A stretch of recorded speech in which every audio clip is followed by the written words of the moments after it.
Sur Europe 1, Samedi Roumanoff. Damien Lecamp, vous avez un grand projet ce matin. Vous voulez rassembler ceux qui sont pour et ceux qui sont contre la loi sur la famille. Mesdames et messieurs les députés, monsieur Sigrist, représentant d'Outre-mer, messieurs les sénateurs, représentants d'Outre-Tombe, André Gide a dit « Famille, je vous hais ». Mais Franck Ribéry a dit « Ça va bien la famille ?» Alors, qui a raison, l'écrivain homosexuel ou le footballeur hétéro aux mœurs bien entendu irréprochables? La question de la famille est épineuse. Comme dirait un autre footballeur en la matière, il faut prendre les intervalles. Les intervaux. Oui.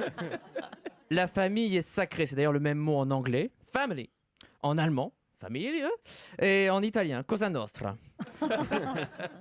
Il faut dépassionner le débat. Ainsi, quand un jeune vous dit « Oh, ta mère la pute !» répondez « Bah, comment tu le sais ?»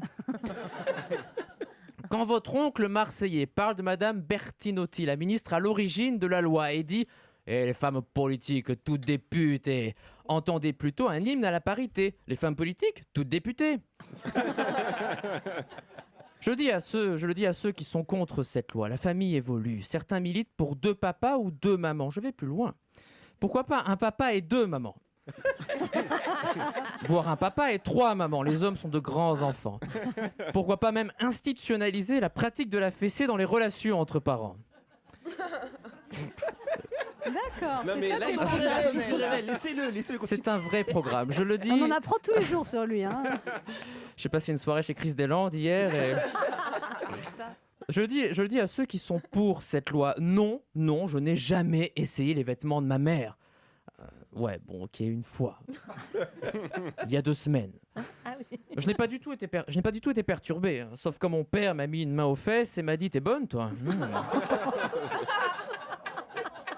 Mais que disait-elle? Qu'est-ce que c'est que cette famille? On n'a pas envie d'y être en tout cas. Elle écoute l'émission. On l'embrasse. Mais que disait-elle, cette loi? Le gouvernement envisageait de mettre en place une pré-majorité et un droit de vote dès 16 ans. L'âge de la majorité sexuelle. On pourra donc, dès 16 ans, confier son corps et son pays aux mains d'adultes irresponsables. Le gouvernement prévoyait aussi pour les enfants nés sous X, c'est véridique, un accès au dossier où ils trouveraient des détails sur la conception de l'enfant.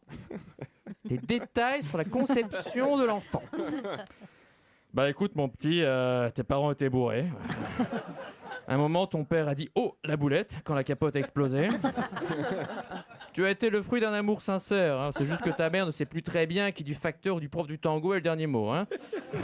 Te voilà rassuré? Là, on découvre le concept de l'enfant né sous film X. Alors, il y a peut-être eu de la précipitation dans la rédaction de la loi, mais aussi dans le feu des critiques. Hein. Alors, les pros, les contre, on se rassemble. Allez, comme disait André Gide, il est bien des choses qui ne paraissent impossibles que tant qu'on ne les a pas tentées. Et comme disait Franck Ribéry, je suis d'accord avec Dédé. Hein. Samedi Roumanoff, c'est tous les samedis sur Europe 1, 11h midi et demi.